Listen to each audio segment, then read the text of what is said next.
ದೇವರಾದ ಯೇಸುಕ್ರಿಸ್ತನ ನಾಮದಲ್ಲಿ ಮತ್ತೊಮ್ಮೆ ಈ ಸಂಚಿಕೆ ಮೂಲಕ ನಿಮ್ಮನ್ನು ಸಂಧಿಸುವುದು ಬಹಳ ಸಂತೋಷ. ವೆನಿನ್ಸುಲಾದಲ್ಲಿ ಉಂಟಾದ ಭೂಕಂಪ, ಹೆಚ್ಚು ಕಮ್ಮಿ 40,000 ಬಾಡಿ ಏನಾಯ್ತಂತ ಗೊತ್ತಿಲ್ಲ, 3,000 ಬಾಡಿ ರಿಕವರ್ ಆಗಿದೆ. ಆನಂತರವಾಗಿ ನೋಡುವುದಾದರೆ ಬಹಳ ಮುಖ್ಯವಾದಂಥ ಲ್ಯಾಂಡ್ ಸ್ಲೈಡ್ ವಯನಾಡಲ್ಲಿ, ಆ ವಿಡಿಯೋಸಲ್ಲಿ ನೀವು ನೋಡುವುದಾದರೆ ಬಹಳ ದೊಡ್ಡ ಮಟ್ಟಿಗೆ ಆಗಿದೆ.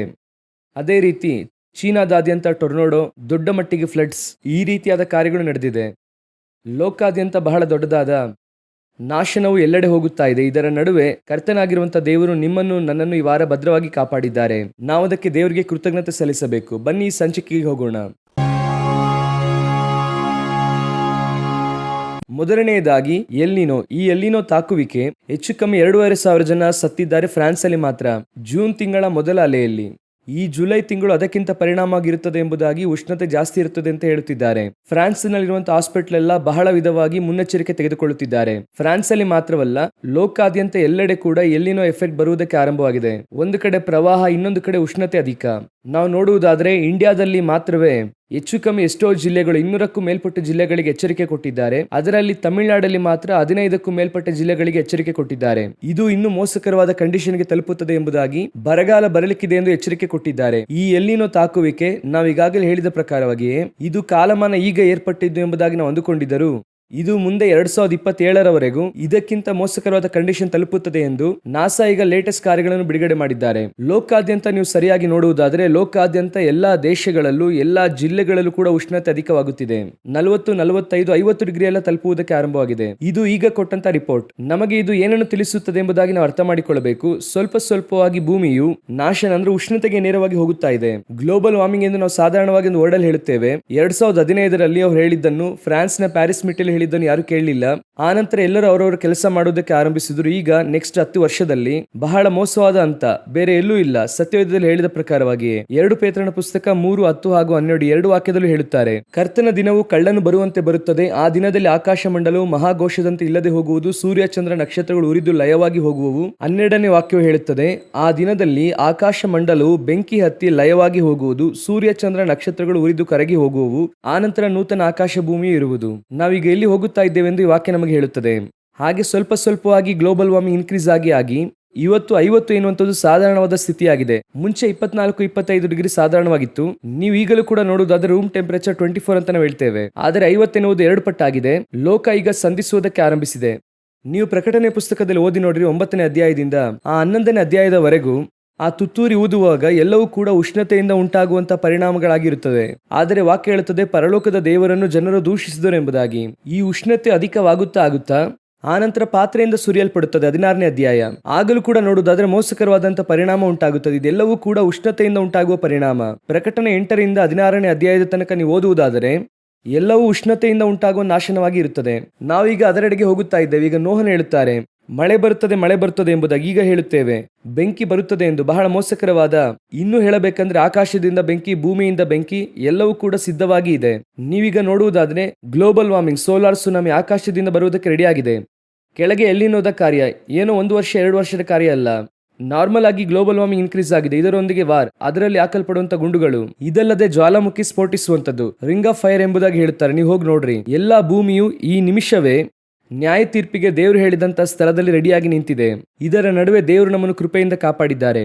ನೋಹನು ಅವತ್ತು ಹೇಳಿದ್ರು, ಸುನೀತಿಯನ್ನು ಪ್ರಸಂಗ ಮಾಡಿದಂತ ನೋಹನು, ಸಿದ್ಧವಾಗಿರಿ, ನಾಶನ ಬರುತ್ತದೆ ಎಂಬುದಾಗಿ. ಆದರೆ ಜನರು ಅದಕ್ಕೆ ಅವಿಧೇಯರಾದರು.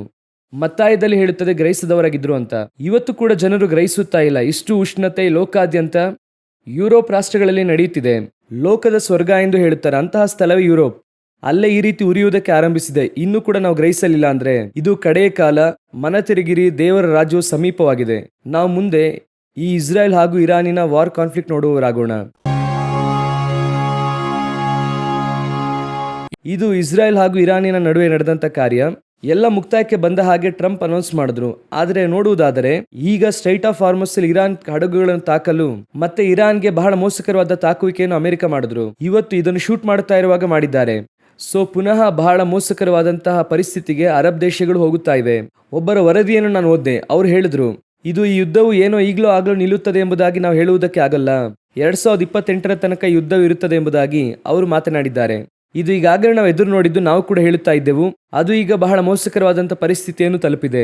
ಇದರ ನಡುವೆ ರಷ್ಯಾ ಹಾಗೂ ಯುಕ್ರೇನ್ ಯುದ್ಧವನ್ನು ನೋಡೋಣ. ಉಕ್ರೇನ್ ರಷ್ಯಾದಲ್ಲಿರುವಂತಹ ರಿಫೈನರಿ ಪ್ಲೇಸ್ ಅನ್ನು ತಾಕಿದೆ. ಡೀಪೆಸ್ಟ್ ಪ್ಲೇಸ್ ಇನ್ ರಷ್ಯಾ ಎಂದು ಹೇಳುತ್ತಾರೆ. ಅಂತಹ ಸ್ಥಳದಲ್ಲಿ ಬಹಳ ಕ್ರೂರವಾಗಿ ನಡೆಸಿದ್ದಾರೆ. ಇದಕ್ಕೆ ನಿಶ್ಚಯವಾಗಿ ರಷ್ಯಾ ಒಂದು ಪ್ರತ್ಯುತ್ತರವನ್ನು ಕೊಡುತ್ತದೆ. ಈಗ ಯುಕ್ರೇನ್ ಅನ್ನು ಅವರು ತಾಕಿದ್ರೆ ನ್ಯಾಟೋ ದೇಶಗಳು ಅಥವಾ ಯುರೋಪ್ ದೇಶಗಳು ಯುಕ್ರೇನ್ಗೆ ಬೆಂಬಲವಾಗಿ ಬಂದು ನಿಲ್ಲುತ್ತಾರೆ. ಇದು ಕೂಡ ಒಂದು ಮೂರನೇ ಮಹಾಯುದ್ಧದ ಎಕ್ಸ್ಪೆಕ್ಟೇಷನ್ಗೆ ನಾವೀಗಾಗಲೇ ಹೇಳಿದ್ದೇವೆ. ಮೂರನೇ ಮಹಾಯುದ್ಧದಲ್ಲಿ ಇದ್ದೇವೆ ಎಂಬುದಾಗಿ ಅದೇ ಈಗ ನಡೀತಿದೆ. ಯೇಸು ಹೇಳಿದಂತಹ ಯುದ್ಧಗಳಾಗುವಂತಹ ಸುದ್ದಿಯನ್ನು ಬಹಳ ನಿಖರವಾಗಿ ಸ್ಪಷ್ಟವಾಗಿ ಅದು ನಮ್ಮ ಕಣ್ಮುಂದೆ ತೋರಿ ಬರುತ್ತಿದೆ. ಇದು ಮುಂದಿನ ಹಂತದಲ್ಲಿ ಇನ್ನೂ ಮೋಸಕರವಾದ ತಾಕುವಿಕೆಯಾಗಿ ಮಾರ್ಪಡಲಿದೆ. ಇದು ಎರಡನೆಯದಾಗಿ ನಾವು ಬಹಳ ಮುಖ್ಯವಾಗಿ ನೋಡುವಂಥದ್ದು. ಇದರಲ್ಲಿ ಇಸ್ರಾಯೇಲ್ ನೋಡುವುದಾದ್ರೆ ಲೆಬನಾನ್ ಅನ್ನು ಬಹಳ ದೊಡ್ಡ ಮಟ್ಟಿಗೆ ತಾಕಿದ್ದಾರೆ. ಹೆಚ್ಚು ಕಮ್ಮಿ 6 ಲಕ್ಷ ಜನ ಮನೆ ಇಲ್ಲದೆ ಇದ್ದಾರೆ ಎಂಬುದಾಗಿ ಹೇಳಲಾಗುತ್ತಿದೆ. ಇದೆಲ್ಲದರ ನಡುವೆ ನೀವು ಚೆನ್ನಾಗಿ ಗಮನಿಸುವುದಾದರೆ ಇಸ್ರಾಯೇಲ್ ಇದಕ್ಕೆ ಕೇಂದ್ರ ಬಿಂದು. ಇಸ್ರಾಯೇಲ್ ಈಗಾಗಲೇ ಇದರಲ್ಲಿ ಬೇಸರವಾಗಿದೆ ಎಂಬುದಾಗಿ ನಾವು ಹೇಳುತ್ತಾ ಇದ್ದೆವು. ಈ ಯುದ್ಧವು ಅಧಿಕವಾಗುತ್ತಾ ಇಸ್ರಾಯೇಲ್ಗೆ ವಿರೋಧತ್ವ ಅಧಿಕವಾಗುತ್ತಿದೆ. ನೀವು ಚೆನ್ನಾಗಿ ಗಮನಿಸಿ ನೋಡಿರಿ. ಟರ್ಕಿಯ ಫಾರಿನ್ ಮಿನಿಸ್ಟರ್ ಹೇಳಿದ್ದಾರೆ. ಏನ್ ಹೇಳಿದ್ದಾರೆ ಅಂದ್ರೆ, ಇವರೇ ಭೂಮಿಗೆ ಭಾರ, ಇವರು ಬಹಳ ಕಷ್ಟ, ನೀವು ಇವರನ್ನು ರಿಮೂವ್ ಮಾಡಿದ್ರೆ ಮಾನವ ಕುಲ ಸಮಾಧಾನವಾಗಿರುತ್ತದೆ. ಇದು ಎಲ್ಲಿ ಹೋಗುತ್ತದೆ ಅಂದ್ರೆ ಆಂಟಿ ಕ್ರೈಸ್ಟ್ ಗವರ್ನಮೆಂಟ್ ಗಿಂತ ಮುಂಚೆ ಇಸ್ರಾಯೇಲ್ ದೇಶವನ್ನು ವೈಪೌಟ್ ಮಾಡಬೇಕೆಂದು ಹೇಳ್ತಾರಲ್ವಾ, ಆ ಹಂತಕ್ಕೆ ಇದು ಹೋಗ್ತಾ ಇದೆ. ಈ ಇಸ್ರಾಯೇಲ್ಗೆ ವಿರೋಧತ್ವ ಲೋಕಾದ್ಯಂತ ಏರ್ಪಡುತ್ತಿದೆ. ಎಲ್ಲಾ ದೇಶಗಳಲ್ಲೂ ಇದೆ. ಸಮೀಪದಲ್ಲೂ ಕೂಡ ಅಮೆರಿಕದಲ್ಲಿ ಒಂದು ಸಮೀಕ್ಷೆ ಮಾಡುತ್ತಾರೆ. ಅದರಲ್ಲಿ ಇಸ್ರಾಯೇಲ್ ಪ್ಯಾಲೆಸ್ತೈನರ ಮೇಲೆ ಮಾಡಿದ ನಾಶನ, ಆ ಜನರನ್ನು ತಾಕಿದ್ದನ್ನು ಜನೋಸೈಟ್ ಎಂಬುದಾಗಿ ಹೇಳುತ್ತಾರೆ. ಅದರಲ್ಲಿ ಅವ್ರು ಹೇಳಿದ್ದು ಏನೆಂಬುದಾಗಿ ನೋಡುವುದಾದರೆ ಅಮೆರಿಕದವರಲ್ಲಿ 10ರಲ್ಲಿ 3 ಜನ ಹೇಳುತ್ತಿದ್ದಾರೆ ಜನೋಸೈಡ್ ಎಂಬುದಾಗಿ ಹೇಳುತ್ತಿದ್ದಾರೆ.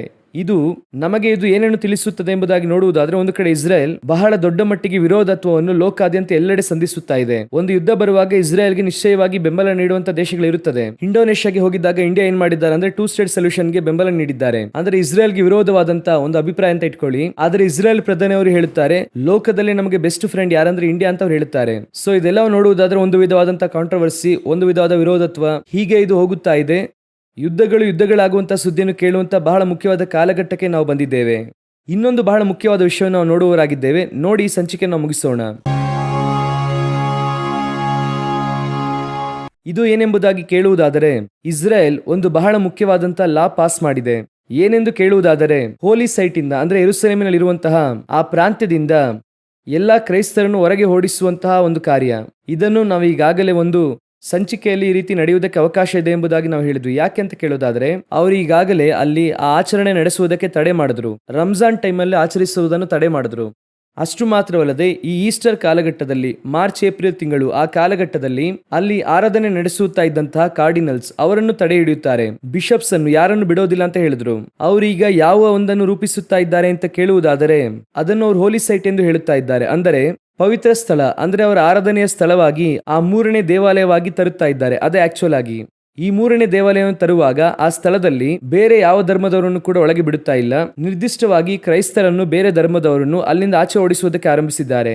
ನಿಮ್ಮೆಲ್ಲರಿಗೂ ಕೂಡ ಗೊತ್ತು. ಈಗ ಇಸ್ರೇಲ್ ಪ್ರಧಾನಿ ಕೂಡ ಮಾತನಾಡುವಾಗ ಏನಂತ ಮಾತನಾಡಿದ್ರಂದ್ರೆ, ಟ್ರೆಮೆಂಡಸ್ ಆದಂತಹ ಬೆಂಬಲ ನಮಗೆ ಇಂಡಿಯಾದಿಂದ ಇದೆ ಎಂಬುದಾಗಿ ಅವ್ರು ಹೇಳಿದ್ರು. ಅವರು ಪೊಲಿಟಿಕಲ್ ಆಗಿ ಹೇಳಿದ್ರಂತ ಗೊತ್ತಿಲ್ಲ ಅಥವಾ ರಿಲಿಜಿಯಸ್ ಆಗಿ ಹೇಳಿದ್ರಂತ ನನಗೆ ಗೊತ್ತಿಲ್ಲ. ಆದ್ರೆ ಅವ್ರು ಹೇಳುವಾಗ ಟ್ರೆಮೆಂಡಸ್ ಸಪೋರ್ಟ್, ಅಂದ್ರೆ ನಾವು ಎದುರು ನೋಡದೇ ಇರುವಷ್ಟರ ಮಟ್ಟಿಗೆ ಇಂಡಿಯಾದಿಂದ ನಮಗೆ ಬೆಂಬಲ ಇದೆ ಎಂಬುದಾಗಿ ಹೇಳಿದ್ರು. ಇಂಡಿಯಾ ದೇಶದ ಬೆಂಬಲ ಮಾತ್ರವಲ್ಲ, ಎಲ್ಲಾ ದೇಶಗಳ ಬೆಂಬಲದ ಆ ಹಿನ್ನೆಲೆ ಏನೆಂಬುದಾಗಿ ನೀವು ನೋಡುವುದಾದರೆ, ಇಸ್ರಾಯೇಲ್ ಅನ್ನು ವೈಯಕ್ತಿಕವಾಗಿ ಯಾರಿಂದಲೂ ಕೂಡ ಪ್ರೀತಿಸುವುದಕ್ಕೆ ಆಗಲ್ಲ. ಈಗಲೂ ಹೇಳುತ್ತೇನೆ, ಯೇಸು ಕ್ರಿಸ್ತನ್ ಎನ್ನುವಂತ ಒಬ್ಬರು ಇಲ್ಲದೆ ಇದ್ದರೆ ಯಾರು ಕೂಡ ಇಸ್ರಾಯೇಲರಿಗೆ ಬೆಂಬಲ ನೀಡುವುದಿಲ್ಲ. ಯೇಸು ಕ್ರಿಸ್ತನೇ ಇಸ್ರಾಯೇಲರಿಗೆ ಬೆಂಬಲ ನೀಡುವುದಕ್ಕೆ ಕೇಂದ್ರ ಬಿಂದು. ಈ ಯೇಸು ಇಲ್ಲದೆ ನಾನು ಈಗಲೂ ಹೇಳುತ್ತೇನೆ, ಒಬ್ಬ ಮನುಷ್ಯನ ಯೇಸುವನ್ನು ಅಂಗೀಕರಿಸದೆ ಇಸ್ರಾಯೇಲನ್ನು ಪ್ರೀತಿಸುವುದಕ್ಕಾಗಲ್ಲ. ಇವತ್ತು ಅವರು ಕ್ರೈಸ್ತರನ್ನು ಅಲ್ಲಿಂದ ಹೋಗಿ ಎಂಬುದಾಗಿ ಹೇಳುತ್ತಿದ್ದಾರೆ. ಅದು ಎದುರು ನೋಡಿದಂತ ಒಂದೇ. ಅವರು ಒಂದು ದಿನ ಇದಕ್ಕಾಗಿರುವಂತಹ ಕಾರ್ಯವನ್ನು ಸಂಧಿಸಬೇಕೇನೆಂದರೆ, ಆಂಟಿ ಕ್ರೈಸ್ಟ್ ಕಾರ್ಯ ಒಳಗೆ ಬರುವಾಗ ಅವರಿಗೆ ಅಲ್ಲಿ ಪ್ರಾರ್ಥಿಸುವುದಕ್ಕೆ ಯಾರು ಇರೋದಿಲ್ಲ. ಅವರು ಬಹಳ ಮೋಸಕರವಾದಂತಹ 3.5 ವರ್ಷಗಳ ಕಾಲ ಮಹಾ ಉಪದ್ರವ ಸಂಧಿಸುವಂತ ಕಾಲ ಬರುತ್ತದೆ. ನಾವೀಗ ಇದರ ಮೂಲಕವಾಗಿ ನಾವು ತಿಳಿದುಕೊಳ್ಳಬೇಕಾಗಿರುವಂತಹ ಮುಖ್ಯವಾದ ವಿಷಯ ಏನಂದ್ರೆ, ಇವರು ಅಲ್ಲಿಂದ ಆಚೆ ಕಳಿಸುವುದಕ್ಕೆ ಕಾರಣ ಹೋಲಿ ಸೈಟ್ ಎಂದು ಅವರು ಇಡುತ್ತಿದ್ದಾರೆ. ಹೋಲಿ ಸೈಟ್ ಅಂದ್ರೆ ಅಲ್ಲಿ ಹೋಲಿ ಟೆಂಪಲ್ ಅವರಿಗೆ ಅಲ್ಲಿ ಬರಬೇಕು. ಅವರಿಗೆ, ನಮಗಲ್ಲ. ಈಗಲೂ ಹೇಳುತ್ತೇನೆ, ಆ ದೇವಾಲಯಕ್ಕೂ ನಮಗೂ ಯಾವ ಸಂಬಂಧವಿಲ್ಲ. ಅದು ನಮಗೆ ಕಡೆಯ ಕಾಲಕ್ಕೆ ಗುರುತು ಅಷ್ಟೇನೆ. ಆ ದೇವಾಲಯದಲ್ಲಿ ನಾವು ಆರಾಧನೆ ಮಾಡುವುದಿಲ್ಲ. ಆ ದೇವಾಲಯದ ಕ್ರಮ ನಮಗೆ ಇಲ್ಲ. ಧರ್ಮಶಾಸ್ತ್ರದ ಕಾಲ ನಮಗೆ ಮುಗಿದಿದೆ. ನಮ್ಮ ಪ್ರಕಾರವಾಗಿ ಅದು ಕಡೆಯ ಕಾಲಕ್ಕೆ ಗುರುತು ಅಷ್ಟೇ. ನಾವೀಗ ನೋಡುವಾಗ ಅವರು ಅಲ್ಲಿರುವಂತವರನ್ನೆಲ್ಲ ರಿಮೂವ್ ಮಾಡುತ್ತಾರೆ. ಅದರ ಉದ್ದೇಶ ಏನೆಂದು ಕೇಳುವುದಾದರೆ, 3ನೇ ದೇವಾಲಯ ಬರುತ್ತದೆ, ನಾವು ಕನ್ಸ್ಟ್ರಕ್ಟ್ ಮಾಡುತ್ತೇವೆ ಎಂದು ಅರ್ಥ. ಸ್ವಲ್ಪವಾಗಿ ಇದು ಆಲ್ರೆಡಿ ಪ್ರೀಪ್ಲಾಂಡ್, ಯಾವಾಗಲೂ ಕೂಡ ಇಸ್ರಾಯೇಲ್ ಪ್ರೀಪ್ಲಾಂಡ್ ಆಗಿ ಇರುತ್ತದೆ. ಈಗ ಅಲ್ಲಿರುವಂತ ಎಲ್ಲಾ ಧರ್ಮದವರನ್ನು ಕೂಡ ಅವ್ರು ರಿಮೂವ್ ಮಾಡುತ್ತಾ ಇದ್ದಾರೆ. ಅಂದ್ರೆ ಅದರ ಅರ್ಥ ಏನಂದ್ರೆ, ಬರೀ ಜೂಡಾಯಿಸಂ ಫಾರ್ಮ್ ಆಗುತ್ತದೆ, ಯಹೂದ್ಯರು ಫಾರ್ಮ್ ಆಗುತ್ತದೆ. ಅದಕ್ಕೆ ಗುರುತಾಗಿ ದೇವಾಲಯ ಬರುತ್ತದೆ. ಅದಕ್ಕೆ ಮುಂಚಿತವಾಗಿ ಬಲಿಪೀಠ ಬರಬೇಕು. ಸೊ ಅದಕ್ಕೂ ಮುಂಚೆ ಅಲ್ಲಿರುವಂತ ಧಾರ್ಮಿಕ ಸ್ಥಳವನ್ನು ಅವ್ರು ರಿಮೂವ್ ಮಾಡುತ್ತಾರೆ. ನಾವು ಇದನ್ನೇ ಬಹಳ ದಿನದಿಂದ ಹೇಳುತ್ತಾ ಇದ್ದೇವೆ. ಅವರ ಪ್ಲಾನ್ ಅನ್ನು ಈಗ ಇನ್ಸಿಸ್ಟ್ ಮಾಡುವುದಕ್ಕೆ ಆರಂಭಿಸಿದ್ದಾರೆ. ಸೊ ಇದೆಲ್ಲ ಎಲ್ಲಿ ಹೋಗುತ್ತದೆ, ನಮಗೆ ಎಲ್ಲಿ ಹೋಗಿ ಮುಗಿಯುತ್ತದೆ ಅಂತ ಕೇಳುವುದಾದರೆ, ಇವೆಲ್ಲವುಗಳು ಸಂಭವಿಸುವಾಗ ನಮ್ಮ ವಿಮೋಚನೆ ಸಮೀಪವಾಗಿದೆ ಎಂದು ದೇವರು ಹೇಳುತ್ತಾರೆ. ಮತ್ತೆ ಯೇಸು ಕ್ರಿಸ್ತನ ಎರಡನೇ ಬರುವಿಕೆ ಅಂದ್ರೆ ಸಭೆ ಎತ್ತಲ್ಪಡುವಂತದ್ದನ್ನು ನಾವು ರಹಸ್ಯ ಬರುವಿಕೆ ಅಂತ ಕೂಡ ಹೇಳಬಹುದು. ಅದು ಬರುವಂತ ಕಾಲ ಸಮೀಪವಾಗಿದೆ. ಇನಿ ನಮಗೆ ಸಮಯ ಉಳಿದಿಲ್ಲ. ಲೋಕದಲ್ಲಿ ನಡೆಯುವಂತದ್ದು, ಇಸ್ರಾಯೇಲ್ ಅಲ್ಲಿ ನಡೆಯುವಂತದ್ದು, ಇದೆಲ್ಲವೂ ಕೂಡ ನಮಗೆ ಒಂದನ್ನು ಹೇಳುತ್ತಿದೆ. ಕ್ರಿಸ್ತನು ಬಾಗಿಲಿನ ಬಳಿ ನಿಂತು ಕದ ತಟ್ಟುತ್ತಿದ್ದಾರೆ. ಒಂದೊಂದು ದಿನವೂ ಸಿದ್ಧರಾಗಿರಿ. ನೀವು ಮಾಡುವಂತ ಕೆಲಸ ಒಂದು ಕಡೆ ಮಾಡಿ, ಇನ್ನೊಂದು ಕಡೆ ನೀವು ಸಿದ್ಧವಾಗುತ್ತಲೇ ಇರ್ರಿ. ನೀತಿಯ ಸಾರುತ್ತಾ ಇದ್ದಂತ ನೋಹನು ಒಂದು ಕಡೆ ನಾವೇನು ಕಟ್ಟುತ್ತಾ ಇದ್ದನು, ಇನ್ನೊಂದು ಕಡೆ ಹೇಳುತ್ತದೆ ಅವನು ಕುಟುಂಬವನ್ನು ಸಂರಕ್ಷಿಸಿದ. ಇದೆಲ್ಲವನ್ನು ಕೂಡ ನೀವು ಮಾಡ್ರಿ. ಕಾಲ ಬಹಳ ಸಮೀಪ. ಕರ್ತನ ಚಿತ್ತವಿರುವುದಾದರೆ, ದೇವರ ಬರೋಣ ತಡವಾದರೆ ಇನ್ನೊಂದು ಸಂಚಿಕೆಯಲ್ಲಿ ನಿಮ್ಮನ್ನು ಸಂಧಿಸುತ್ತೇವೆ. God bless you.